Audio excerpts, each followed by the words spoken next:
Whenever the United States has rough economic times, they need a scapegoat. People need a scapegoat.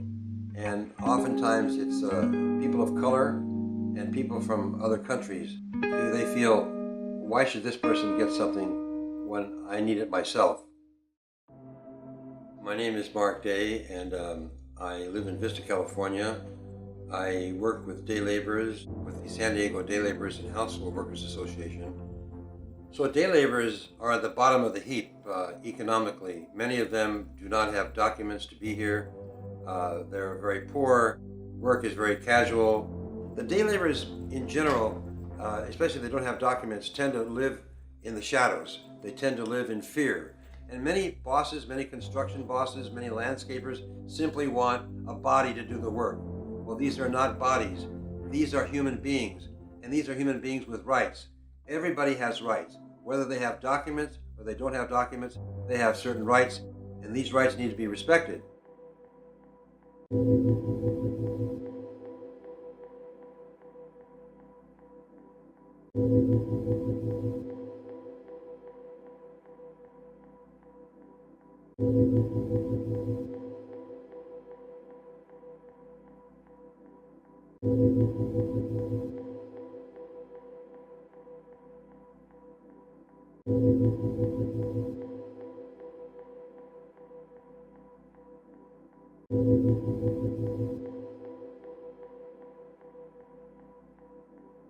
Our existing labor laws in terms of wage theft are not very good. Wage theft, of course, is defined as I work for somebody and this employer does not pay me. How do I get that employer to pay me? We make phone calls sometimes to the employers, sometimes that work. Since 2008 or 2009, we've had a tremendous recession hit. 20, 30 years ago, when a day laborer went out to get work at 5 or 6 in the morning, he usually got work. People picked him up, and the economy was working well, and people had disposable income, and they wanted to put an addition on their house or move stuff or have gardening work done. Nowadays, a lot of that has dried up. How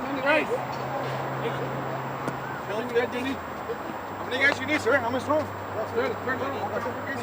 Two. 20. Fine.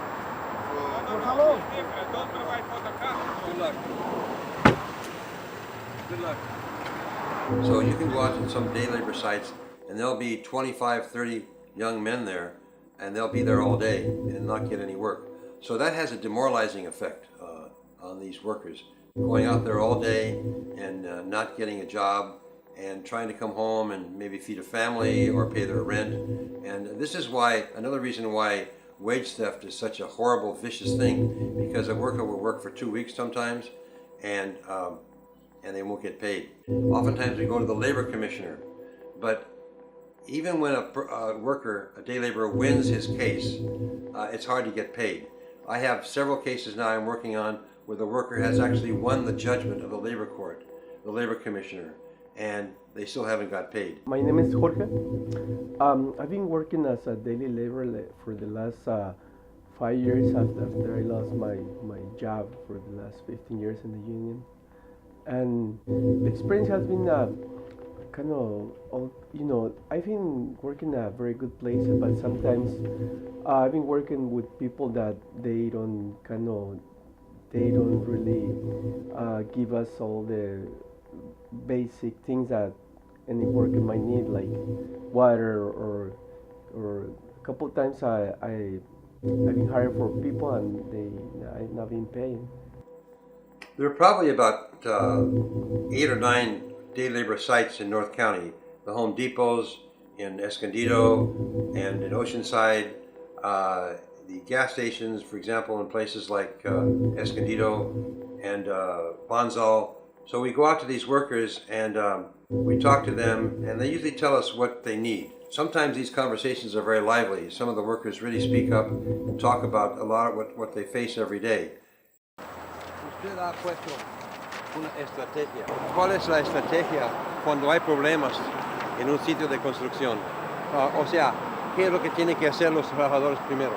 Comunicarse, ¿no? Comunicación. Exactamente, pero para hacer comunicación se necesita El apoyo del patrón. el patrón, pero entre los trabajadores Apoyo entre todos. Alguien que tomó liderazgo, ¿no? Liderazgo.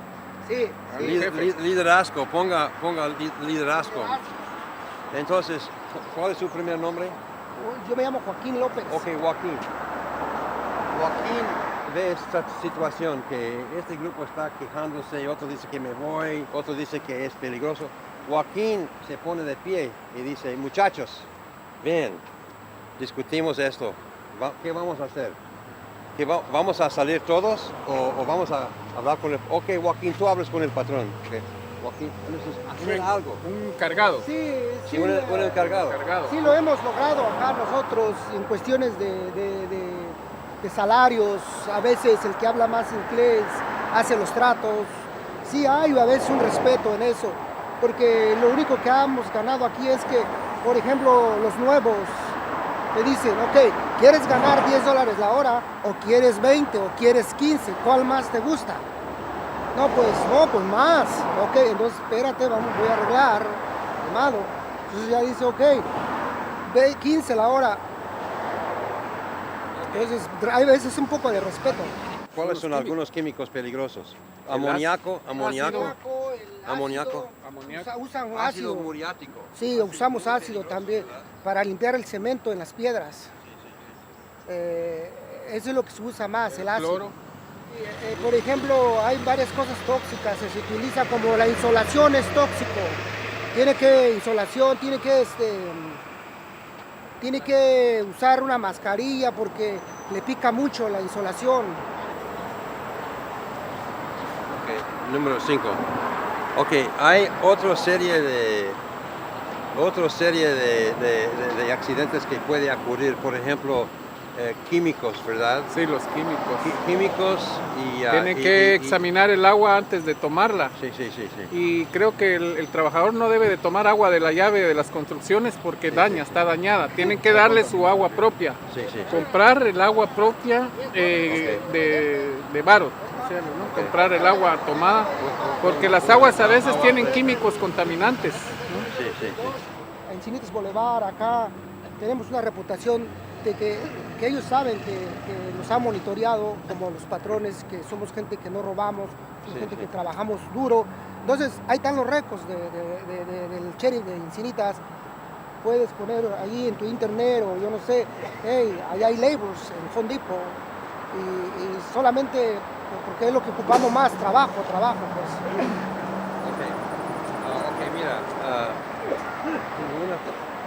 una pregunta más. Ahí pudo haber puesto el maltrato a los trabajadores. One of the things that we've learned about these workshops with the workers is that at first they're very quiet and they're used to having people talk down to them. Sometimes we have a problem with security guards. Some of the security guards at these places are helpful. Actually, many of them tell us we have to get off their property, but we respect that and we try to work with the workers as much as possible. My approach as an organizer is to have the men talk. They have the experience every day on the job with health and safety problems, workman's comp, injuries and all that. So once you get these guys to talk, they really talk. They talk out in the corners, they talk in the workshops, and you see leadership. One of the things that we try to do with the Day Labor Association is develop leadership. Why? Because number one, we have very few resources. Number two, nothing will change until the workers themselves become aware of what they need to do. If they're on the job, they need to observe a situation, make a judgment, and act.